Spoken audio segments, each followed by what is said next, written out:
Hello guys, welcome back to my YouTube channel medicated pharma. मैं विकास तिवारी आप लोगों का स्वागत करता हूं अपने यूट्यूब चैनल मेडिकेटेड फार्मा में। बैक स्क्रीन पे आप लोग देख सकते हैं electric charge and it's field. Class 12 का ये फिजिक्स का फर्स्ट लेक्चर होने वाला है, जिसमें हम पढ़ने वाले हैं विद्युत आवेश और उसके क्षेत्र को। तो आज हम एक ऐसी दुनिया में चलने वाले हैं जहां पे कुछ भौतिक क्रियाएं होती हैं, लाइक बालों और गुब्बारों को एक दूसरे से रगड़ना और गुब्बारे का चिपक जाना। इसमें कहीं न कहीं इलेक्ट्रिक चार्ज का कमाल है भाई साहब, इसमें कुछ ना कुछ विद्युत आवेश का कमाल है। आप लोगों ने ध्यान दिया होगा कभी बिजली गिरने पर और लाइटिंग होने पर, समझ रहे हो ना? बिजली गिर रही है और क्या हो रहा है, बहुत तेजी से रोशनी हो जा रही है। वहां पे भी इलेक्ट्रिक चार्ज का ही कमाल होता है। तो कुछ ऐसी भौतिक क्रियाएं हैं जो होती रहती हैं, है ना? तो उन सारी चीजों का इलेक्ट्रिक चार्ज से कैसे रिलेशन है, उसकी जानकारी हम आज इस लेक्चर में लेने वाले हैं। तो देर ना करते हुए हम स्टार्ट करते हैं अपने इलेक्ट्रिक चार्ज और उसके फील्ड को। बेसिक से एडवांस लेवल का अगर ये चलेगा तो इसका मतलब ये है, हम स्टार्ट में क्या पढ़ने वाले हैं? हम पढ़ने वाले हैं कि चार्ज आता किस पे है।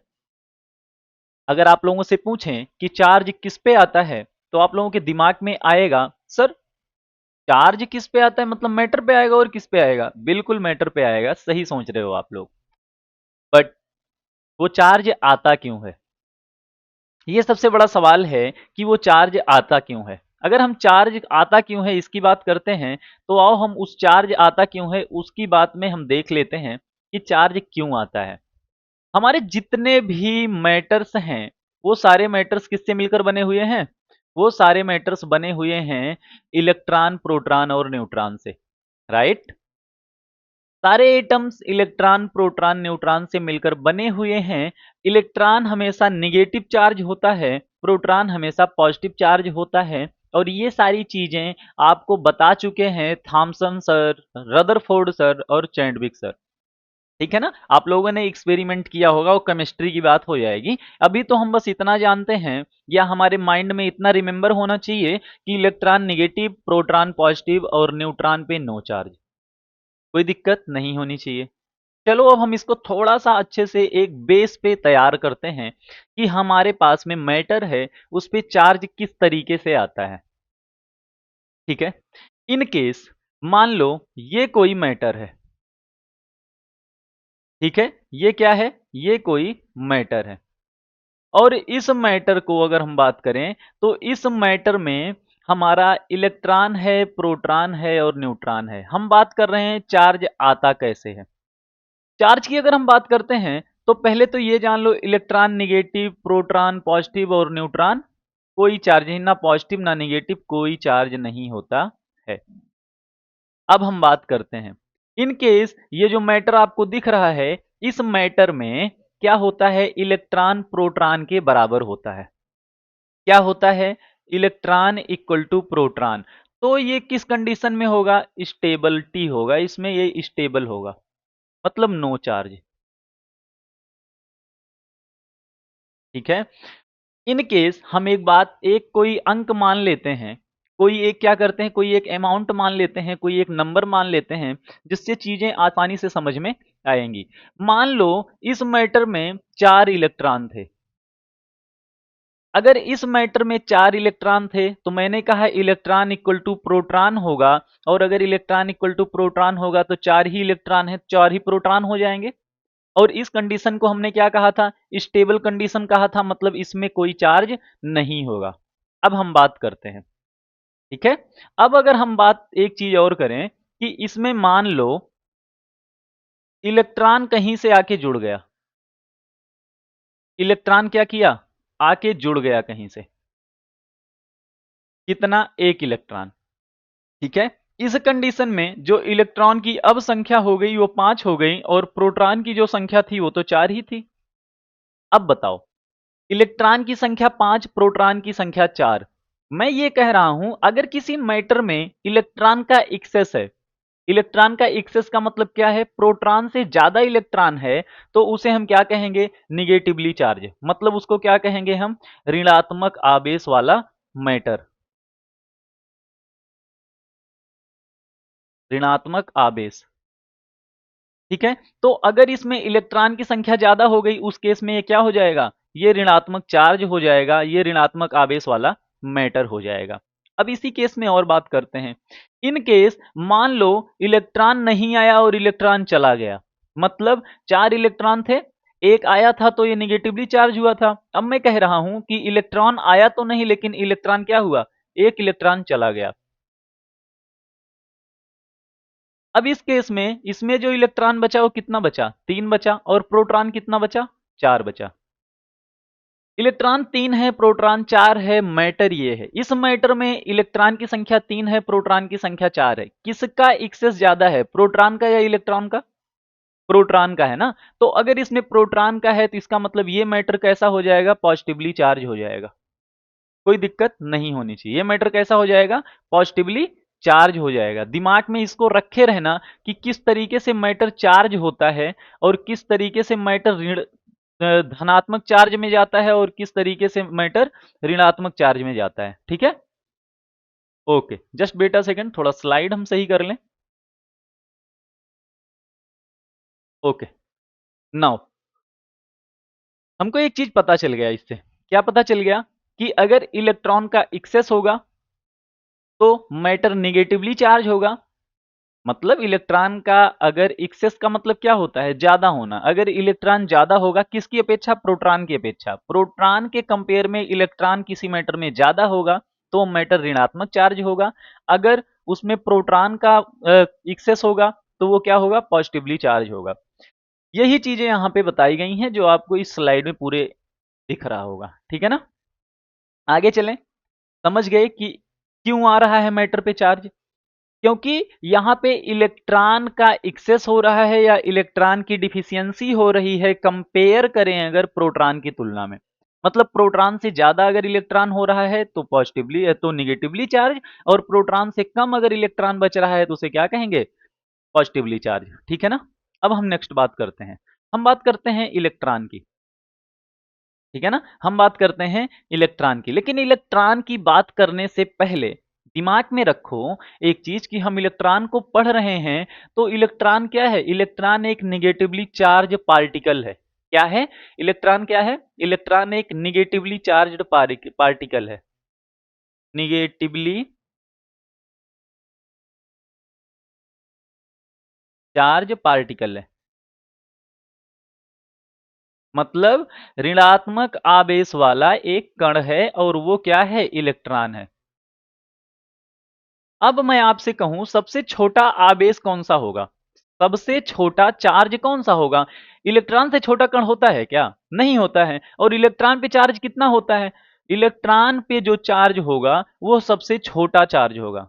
तो हम कह सकते हैं सबसे छोटा आवेश, सबसे छोटा आवेश अगर हम बात करते हैं तो कौन सा होगा, इलेक्ट्रॉन का आवेश होगा। उससे छोटा कोई आवेश नहीं हो सकता है, समझ रहे हो ना, क्योंकि सबसे छोटा पार्टिकल ही इलेक्ट्रॉन है। इलेक्ट्रॉन पे जो चार्ज होता है वही सबसे छोटा चार्ज होगा, उससे छोटा तो चार्ज हो नहीं सकता है। क्यों नहीं हो सकता है ये मैंने बता दिया, क्योंकि इलेक्ट्रॉन ही सबसे छोटा पार्टिकल है। ठीक है ना, उससे छोटा अगर पार्टिकल होता निगेटिवली चार्ज में तो हम उसको लेते, लेकिन इलेक्ट्रॉन ही सबसे छोटा चार्ज है, इलेक्ट्रॉन ही सबसे छोटा पार्टिकल है। दैट्स वाई इलेक्ट्रॉन जो है वो सबसे छोटा आवेश कैरी करेगा। समझ रहे हो, चलो ये तो बातें हो गई, ये दिमाग में हो गया होगा। अब हम बात करते हैं चार्ज की। चार्ज क्या है, चार्ज एक ऐसा फिजिकल प्रॉपर्टी है, क्या है, एक ऐसा भौतिक गुण है, एक ऐसा बेसिक प्रॉपर्टी है, एक ऐसा मूल फंडामेंटल प्रॉपर्टी है जिसमें क्या होता है, कोई भी मैटर विद्युत क्षेत्र या चुंबकीय क्षेत्र में कोई भी मैटर, दैट मान लो ये पेन एक मैटर है, ठीक है ना। अब इसके जस्ट पूरे राउंड में जितना विद्युत क्षेत्र ये बनाएगा उसमें ये क्या करेगा, ये कोई बल का अनुभव करेगा। आवेश पदार्थ का वह मौलिक गुण है जिसके कारण वह किसी विद्युत या चुंबकीय क्षेत्र में बल का अनुभव करता है। इसको हम जस्ट उल्टा भी कह सकते हैं, किसी भी पदार्थ में अगर आवेश है तो वह विद्युत क्षेत्र या चुंबकीय क्षेत्र में किसी बल का अनुभव करेगा और वही हमारा आवेश कहलाएगा। ठीक है ना। आवेश कैसा हो सकता है, धनात्मक हो सकता है और ऋणात्मक हो सकता है। समझ रहे हो, धनात्मक हो सकता है या ऋणात्मक हो सकता है। बाकी मैंने बता दिया, इलेक्ट्रॉन का एक्सेस निगेटिवली चार्ज मतलब ऋणात्मक आवेश, और अगर प्रोटॉन का एक्सेस तो पॉजिटिवली चार्ज। समझिए ना। अगर हम बात करें कि एक प्रोटॉन में कितना चार्ज होता है, चलो, एक प्रोटॉन में कितना चार्ज होता है, एक प्रोटॉन में कितना चार्ज होता है, कितना होता है, +1.6 इंटू 10⁻⁻19 कूलाम्ब। कितना होता है, 1.6 इंटू 10⁻⁻19 कूलाम्ब होता है। ठीक है। अब हम और बात करते हैं थोड़ा सा। हम कह रहे हैं इलेक्ट्रॉन पे कितना चार्ज होता है, सेम चार्ज होता है, बस वो क्या होता है, वो वो निगेटिवली चार्ज होता है, 1.6 इंटू 10⁻⁻19 कूलाम्ब। ठीक है ना, कोई दिक्कत नहीं होनी चाहिए। अगर मैं आपसे फिर से पूछूं एक ही चीज, वही एक ही सवाल, कि सबसे छोटा आवेश कितना होता है, तो सबसे छोटा चार्ज, सबसे छोटा आवेश कितना होता है, 1.6 इंटू 10⁻⁻19 कूलाम्ब होता है। कैसे, क्यों होता है, क्योंकि सबसे छोटा निगेटिवली चार्ज पार्टिकल इलेक्ट्रॉन होता है। इलेक्ट्रॉन से या प्रोटॉन से छोटा कोई पार्टिकल ही नहीं है, जिसकी वजह से इलेक्ट्रॉन पे जो चार्ज कैरी होता है वो सबसे छोटा चार्ज होता है। ठीक है ना, यहां तक क्लियर हो गया, यहां तक कोई दिक्कत नहीं होनी चाहिए। अब हम नेक्स्ट बात करते हैं, नेक्स्ट बात करते हैं यूनिट ऑफ चार्ज की। यूनिट ऑफ चार्ज मतलब आवेश का मात्रक। मात्रक आप लोगों ने पढ़ा होगा 9th में, 10th में, 11th में। यहां पे मात्रक क्या है, सेम वही मात्रक है। अगर हम बात करते हैं इलेक्ट्रिक चार्ज का मात्रक का, तो इलेक्ट्रिक चार्ज या चार्ज, इलेक्ट्रिक चार्ज का जो यूनिट होता है वो इतनी देर से बोलते हुए आ रहा हूं मैं, क्या होता है, कूलाम्ब होता है ना, क्या होता है, कूलाम्ब होता है। अगर आपसे ये पूछूं कि कूलाम्ब कहते किसे हैं, इंपॉर्टेंट पॉइंट है कि कूलाम्ब कहते किसे हैं। ठीक है ना, इलेक्ट्रिक चार्ज का क्या होता है, कूलाम्ब एसआई यूनिट होता है, बट कहते किसे हैं। अगर हम यहाँ पे यूनिट की बात कर रहे हैं तो हम यहाँ पे कुछ और बातें कर लेते हैं, जिससे निष्कर्ष जो भी कंक्लूजन हमारा हमारा निकलेगा वो अच्छे से दिमाग में फिट हो जाएगा। देखो, यूनिट कितने होते हैं, यूनिट 3 होते हैं। कौन कौन से, एक होता है फंडामेंटल यूनिट, दूसरा कौन सा होता है, दूसरा होता है डेराइव्ड यूनिट, तीसरा कौन सा होता है, सप्लीमेंट्री यूनिट। फंडामेंटल यूनिट ये क्या होता है, फंडामेंटल यूनिट जैसे आप टाइम को, एम्पियर को, ठीक है ना, डिस्टेंस को, दूरी को, इस तरीके से मीटर, सेकेंड, एम्पियर, इन सारी चीजों में डिनोट कर रहे थे, वो था हमारा फंडामेंटल यूनिट। डेराइव्ड यूनिट कौन सा था, फंडामेंटल यूनिट से ये प्राप्त होता था, इसको कहते थे डेराइव्ड यूनिट। पहले सप्लीमेंट्री यूनिट था, ठीक है ना, अब इसको जो है फंडामेंटल यूनिट में रख दिए हैं। ठीक है, अब इसकी कोई दिक्कत नहीं है, मतलब ये 3 यूनिट्स होते हैं। ठीक है, अब हम बात करते हैं, और बाकी बहुत सारे वैसे यूनिट होते हैं, एसआई यूनिट हो गया, सीजीएस हो गया, तो ये सारी यूनिट्स की बात हम अभी करेंगे ही नहीं, क्योंकि एग्जैक्टली हमको क्या करना है, हमको करना है इलेक्ट्रिक चार्ज के यूनिट 1 कूलाम्ब की बात करनी है हमको यहाँ पे। अगर हम बात करते हैं इलेक्ट्रिक चार्ज का यूनिट क्या है, आप बोलोगे कूलाम्ब है, मैं बोलूंगा कूलाम्ब है, ये कौन सा यूनिट है, आप बोलोगे एसआई यूनिट है। हाँ?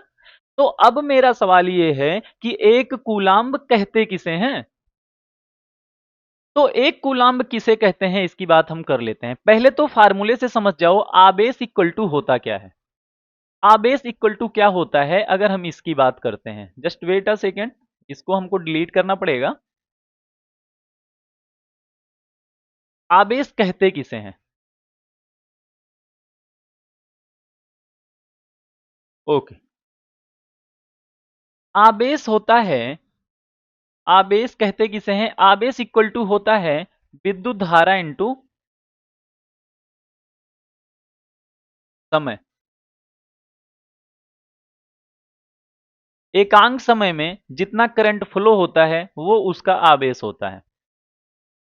समझ रहे हो, लेकिन यहां पे हम इसकी यूनिट की बात करते हैं। आवेश की यूनिट क्या है, मैंने बोला कूलाम्ब है, बता रहा हूं इस चीज को ना, कूलाम्ब कहां से आया? आवेश का यूनिट क्या है? कूलाम्ब है। विद्युत धारा की यूनिट क्या है? बताना जरा, फंडामेंटल यूनिट क्या है विद्युत धारा की? ये है एम्पियर। और समय का क्या है? सेकंड है।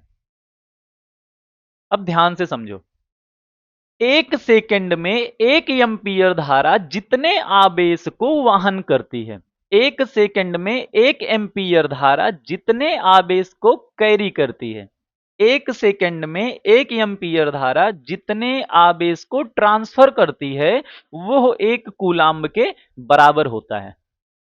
थोड़ा सा इसको कोई एक नंबर लेके इसको अच्छे से समझते हैं। मान लो कि एक सेकंड में 10 एम्पियर धारा, एक सेकंड में एक एम्पियर धारा, ठीक है ना? एक सेकंड में एक एम्पियर धारा 10 आवेश को कैरी कर रही है।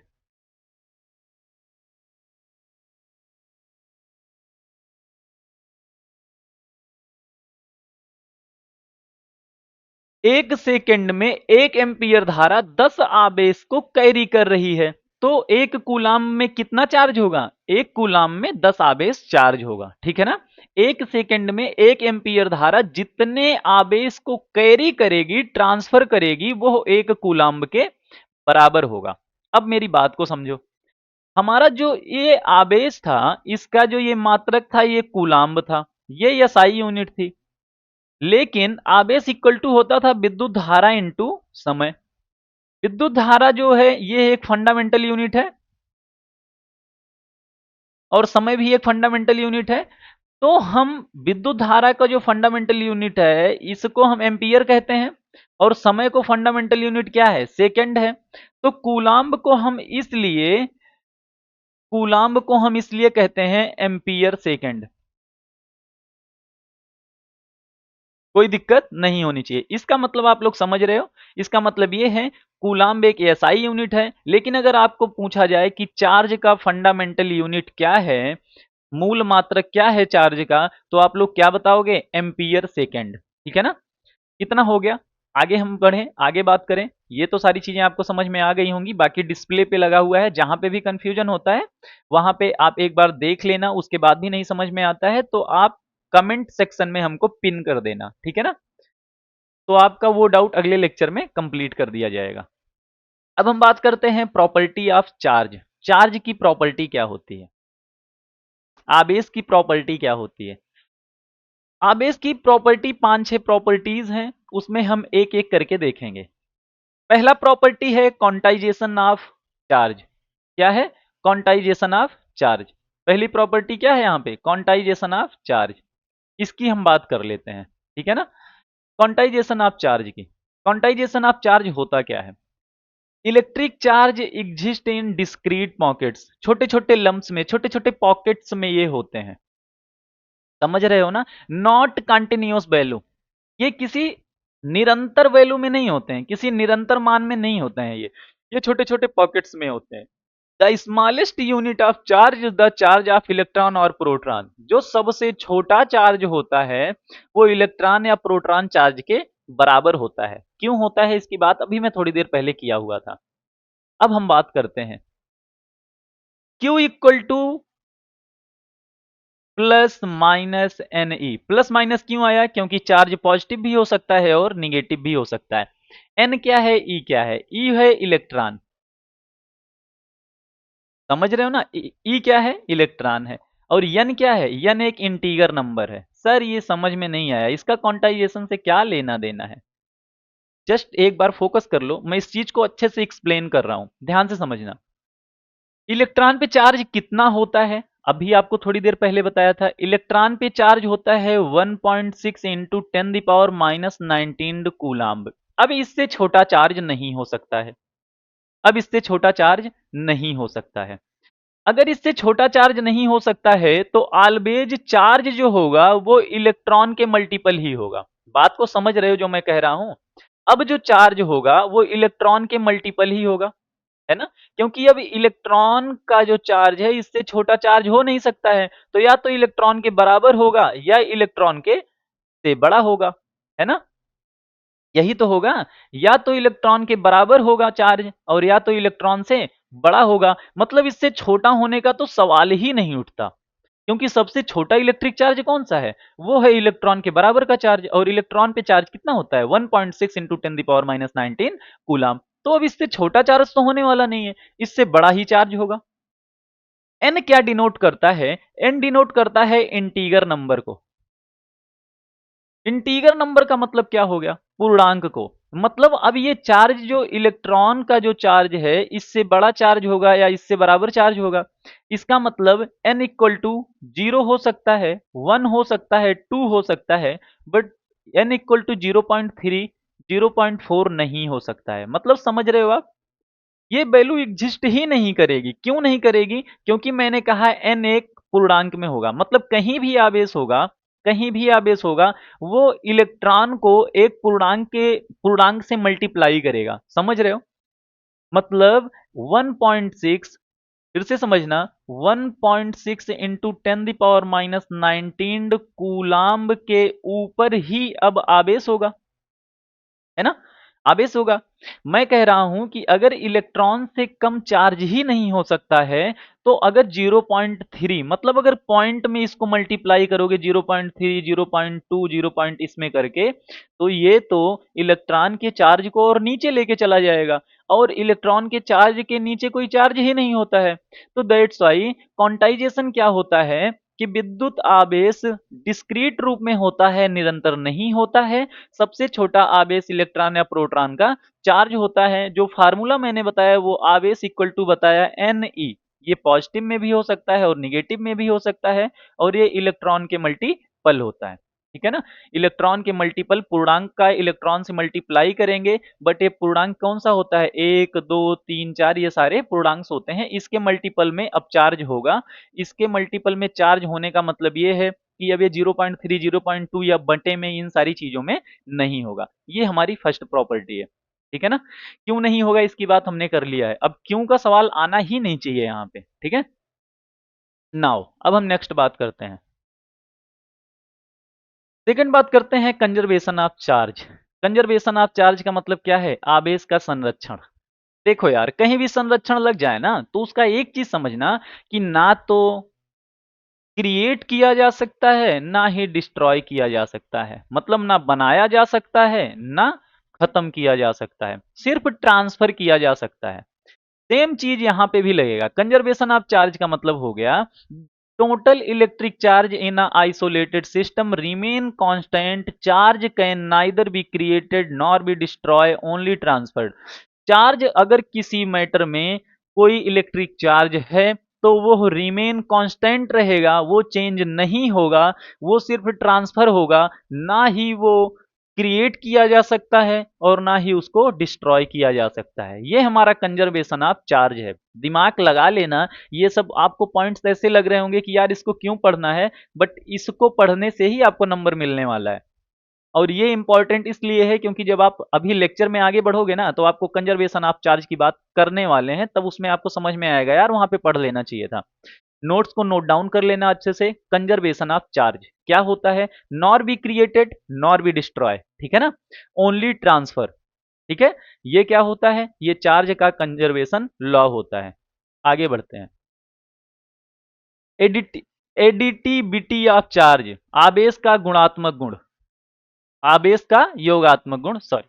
अब इसमें बात करते हैं the total charge of system in the algebraic sum of all charge present. किसी तंत्र का कुल आवेश उपस्थित सभी आवेशों का बीजीय योग होता है। इसका मतलब क्या हो गया? मान लो किसी भी सिस्टम में electric charge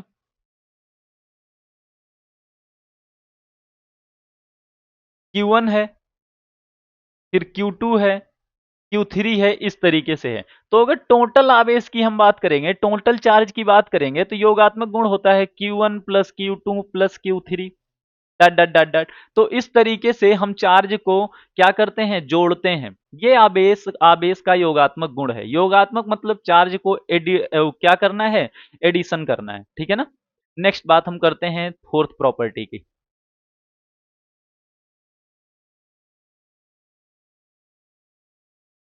like charger repel, unlike charger attract. ये बड़ी प्रॉब्लम वाली बात आ गई। मतलब क्या हो गया, अगर दो, अब यहां पे एक चीज समझने की बात है। यहां पे मान लो एक कोई मैटर है,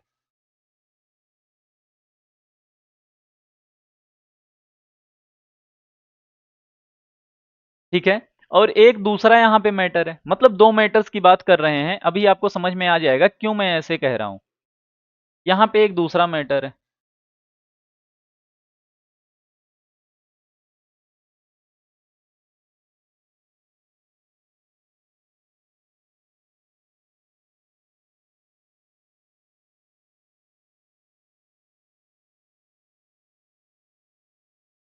ठीक है, ये दूसरा मैटर है। अब मेरी बात को समझो, जो मैं कहना चाहता हूं। अगर हम इस पे बात करें, इस वाले पे, तो इस वाले पे मान लो धनात्मक चार्ज है और इस वाले पे मान लो ऋणात्मक चार्ज है। समझ रहे हो? यहां पे कोई इलेक्ट्रिक फील्ड जनरेट होगा,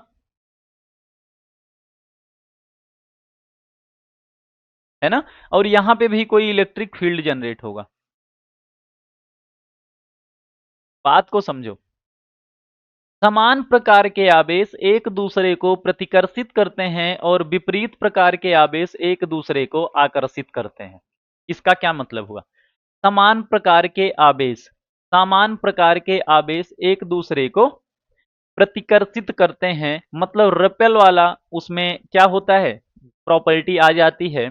और अगर वो अपोजिट हैं तो वो क्या करते हैं, अट्रैक्ट करते हैं एक दूसरे को। ये मान लो पॉजिटिव चार्ज है, ये मान लो निगेटिव चार्ज है, ये दोनों दूसरे को क्या करते हैं, अपने पास खींचते हैं, ठीक है ना, अट्रैक्ट करेंगे। लेकिन अगर मान लो ये निगेटिव चार्ज है और ये भी निगेटिव चार्ज है, तो ये क्या करेंगे, एक दूसरे को रिपेल करेंगे, ठीक है ना, दूर भगाएंगे, अपने आप से धक्का देंगे।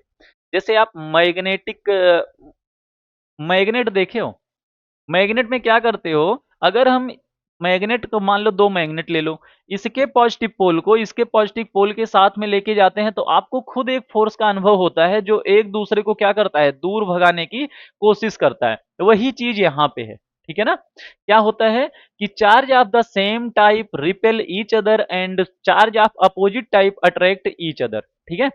चार्ज जो होता है वो रिपेल करता है, अगर दो चार्ज एक ही नेचर के हैं, मतलब अगर पॉजिटिव हैं, दो चार्ज पॉजिटिव हैं, तो एक दूसरे को बाहर की तरफ भेजेंगे, उसको अट्रैक्ट नहीं करेंगे। इसकी बात यहां पे हो गई है। अगली बात करते हैं। Charge is independent of velocity, आवेग वेग से स्वतंत्र होता है। मतलब समझो, मान लो किसी बॉडी में ना 10 यूनिट का चार्ज है, ठीक है ना, 10 यूनिट का चार्ज है। अब 10 यूनिट का चार्ज है किसी बॉडी में और उसको हम घुमा रहे हैं, उसको हम घुमा रहे हैं, उसके उसके बॉडी के एक एक चीजों को अच्छे से ऐसे घुमा रहे हैं, घुमा रहे हैं, घुमा रहे हैं, घुमा रहे हैं। वो रेस्ट में है, उसको उठा के फेंक दे रहे हैं, उसके बाद फिर उसको रेस्ट दे दे रहे हैं। और फिर हम कह रहे हैं कि क्या उसमें चार्ज कुछ चेंज हुआ? तो याद रखना, वेलोसिटी का चार्ज से कोई लेना देना नहीं है। अगर वेलोसिटी चाहे रेस्ट, मतलब चाहे बॉडी रेस्ट में हो और चाहे बॉडी मूविंग कंडीशन में हो, चार्ज हमेशा वही रहेगा और वही सेम चार्ज ही रहेगा, बॉडी को चाहे जैसे कर दो। अगला बात करते हैं 7 नंबर का, चार्ज कैन बी ट्रांसफर्ड। बिल्कुल, चार्ज हम ट्रांसफर कर सकते हैं। चार्ज ट्रांसफर कैसे कर सकते हैं? इसके तीन मेथड्स हैं, कंडक्शन, इंडक्शन, फ्रिक्शन, ठीक है ना। कंडक्शन की सहायता से, इंडक्शन की सहायता से, फ्रिक्शन की सहायता से, मतलब रगड़ कर, गर्म करके, सिंपल सी बात है, कांटेक्ट में ले आकर, ठीक है, या तो कांटेक्ट में ले आकर, या रगड़ कर, या तो गर्म करके। इस तरीके से हम क्या करते हैं, हम चार्ज को ट्रांसफर कर सकते हैं एक बॉडी से दूसरे बॉडी में, कोई दिक्कत नहीं होनी चाहिए। इतनी बात तो हमारी हो गई प्रॉपर्टी पे। अब हम बात करते हैं इलेक्ट्रिक चार्ज क्या होता है। अब तक हम चार्ज की बात कर रहे थे ना, जो हमने चार्ज को पढ़ा, सेम वही चीजें इलेक्ट्रिक चार्ज हैं, कोई अंतर नहीं है। क्या? कोई अंतर नहीं है, चार्ज और इलेक्ट्रिक चार्ज दोनों सेम होता है, ठीक है ना। इलेक्ट्रिक चार्ज या basic property of method that card is to experience a force when placed in an electrical और मैग्नेटिक फील्ड। इलेक्ट्रिक चार्ज एक बेसिक प्रॉपर्टी है जिसमें हम उस इलेक्ट्रिक फील्ड या चुंबकीय फील्ड में किसी मैटर पर कोई बल महसूस करते हैं, या मैटर कोई बल महसूस करता है चुंबकीय विद्युत क्षेत्र में। ठीक है, इसके बाद हम बात करते हैं यूनिट। सेम वही सारी चीजें हैं, हर एक चीजें सेम है। यहाँ पे एक चीज है समझने वाली, इसको हम समझ लेते हैं कि एक कूलाम्ब में कितना चार्ज होता है। एक कूलाम्ब में कितना चार्ज होता है, एक कूलाम्ब में कितना चार्ज होता है, बात को समझना। चलो पहले ये बताओ, एक इलेक्ट्रॉन में कितना चार्ज होता है। एक इलेक्ट्रॉन में कितना चार्ज होता है, 1.6 इंटू 10⁻⁹ होता है ना, 19 कूलाम्ब होता है।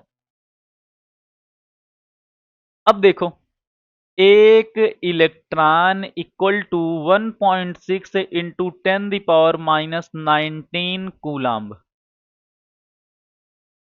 अब ध्यान से समझना, अगर यहां पे मैं लिखूं एक कूलाम्ब में कितना चार्ज होगा, तो एक कूलाम में हो गया, ये वैल्यू यहाँ पे ट्रांसफर हो जाएगी। यहाँ पे ये वैल्यू क्या कर रही है, कूलाम्ब से मल्टीप्लाई कर रही है, तो जब इधर जाएगी तो क्या करेगी, डिवाइड करेगी। मतलब एक इलेक्ट्रॉन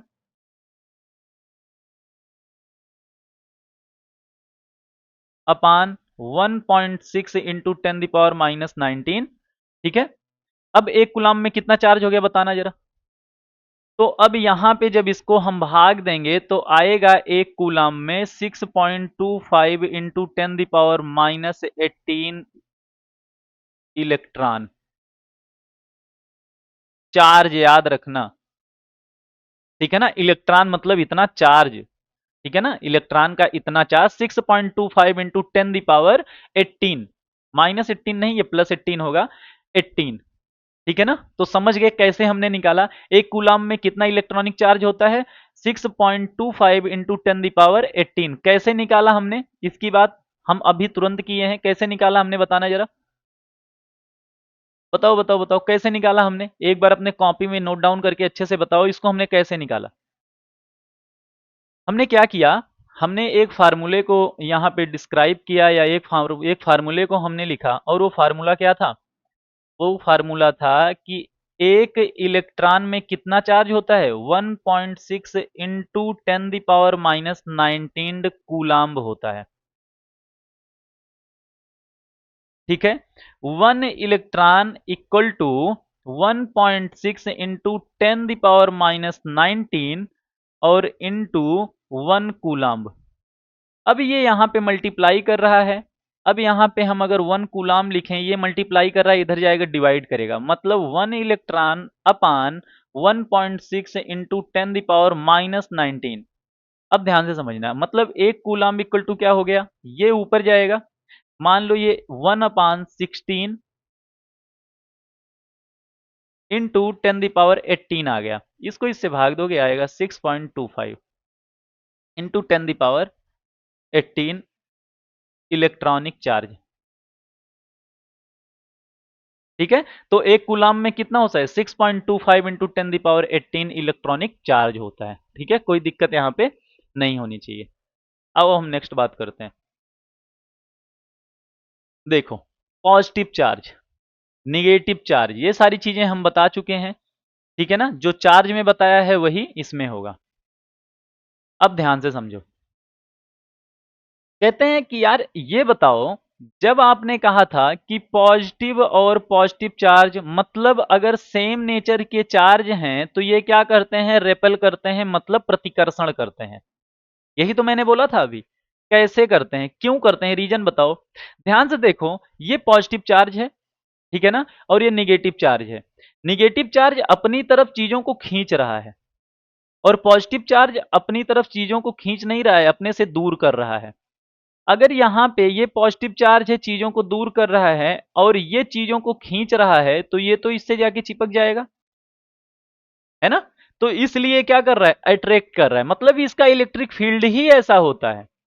समझ रहे हो ना, ये धनात्मक से ऋणात्मक की तरफ, ये क्या होता है, इलेक्ट्रिक फील्ड लाइंस जो होती हैं वो धनात्मक से ऋणात्मक की तरफ चढ़ती हैं। बहुत सिंपल सी बात है, धनात्मक से कहाँ चलती हैं, ऋणात्मक की तरफ चलती हैं।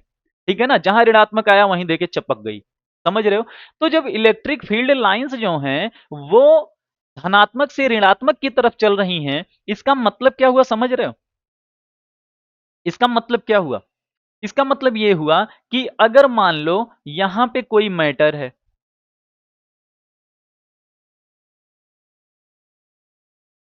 ठीक है ना, यहां पे कोई मैटर है,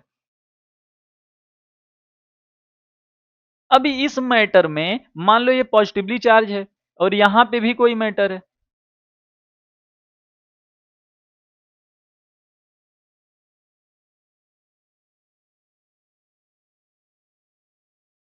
अब इसमें भी पॉजिटिवली चार्ज है, ये क्या कर रहा है, ये धनात्मक से ऋणात्मक की तरफ चल रहा है, और इसकी जो इलेक्ट्रिक फील्ड लाइन है वो भी धनात्मक से ऋणात्मक की तरफ चल रहा है। तो ये इसको पुश करेगा इधर और ये इसको पुश करेगा इधर, तो इसका मतलब क्या हुआ, एक दूसरे को रिपेल कर दिए ना, ये समझ रहे हो बात को?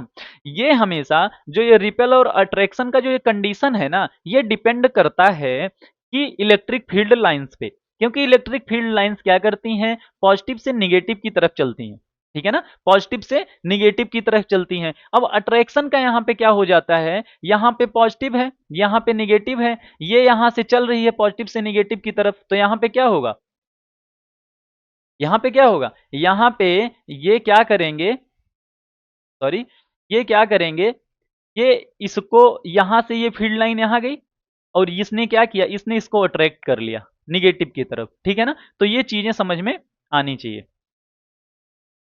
फिर हम नेक्स्ट बात करते हैं property of electric charge, same वही प्रॉपर्टीज हैं जो आपने अभी पढ़ा हुआ है।